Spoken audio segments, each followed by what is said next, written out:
In my book, You'll Be an American. From Spain in Our Hearts by Adam Hochschild. In some places, like the outskirts of Madrid, the front in this war resembled the fixed opposing rows of trenches that Europe had come to know so well from 1914 to 1918. Elsewhere, however, the dividing line between Republican and nationalist forces snaked through the mountainous, thinly populated terrain.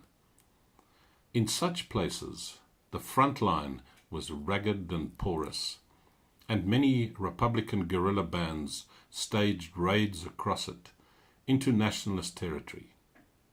By the summer of 1937, some 1,600 men had been taught guerrilla tactics by Soviet trainers in half a dozen camps.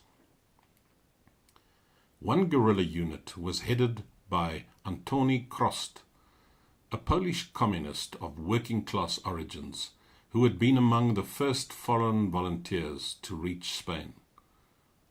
His base was the village of Alfambra, midway between Madrid and Barcelona. A mountain range separated Alfambra from a long salient of nationalist territory that pointed like a dagger into the Republican zone. Inside this strip of land lay a road and railway line that reached the provincial capital of Teruel at the dagger's tip.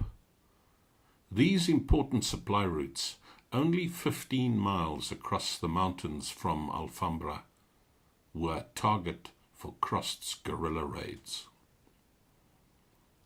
One day, according to Krost, he arrived at his headquarters to find a stranger chatting with a political commissar. Tall, burly, and mustachioed, the visitor seemed to enjoy displaying his repertoire of Spanish curses. Me cago en la leche de la madre que te parió. I shit in the milk of the mother who bore you, he was saying jovially when Krost asked for his identification. The newcomer promptly produced the proper safe conduct document from a high army command. It asked that the bearer, whose name Krost did not recognize, be given any help he needed. The visitor then proceeded to ask a stream of questions about how the guerrillas operated. Who, for instance, guided them through and behind nationalist lines? These guides are recruited from the region where the action will occur, Krost explained. They know every road, every path. When the action is close to the lines, we use only one.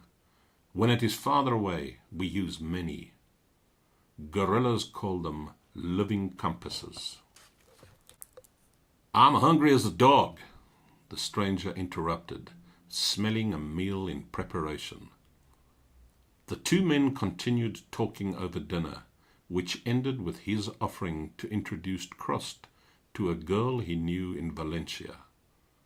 Krost declined, and his guest bid him goodbye, saying, "Salud, you distrustful fella." Some 6 weeks later, Krost says, the visitor returned with 2 officers from the Army Corps that controlled Krost's unit, and with official permission to participate in a guerrilla raid, specifying that, during it, he would be under Krost's command.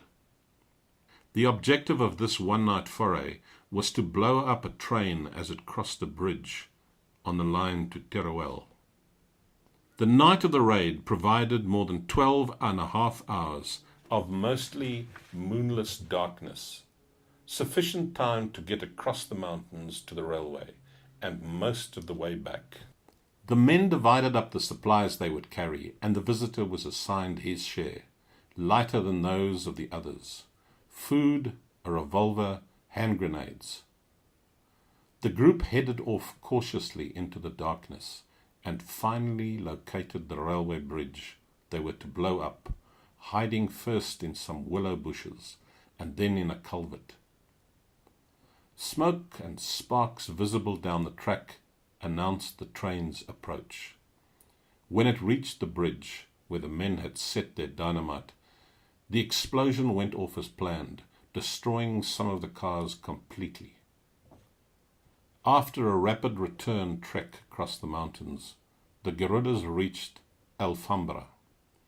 Crost ordered all of them, including the visitor, who at first objected grumpily, to soak their feet in warm salt water, a Polish folk remedy said to reduce blisters.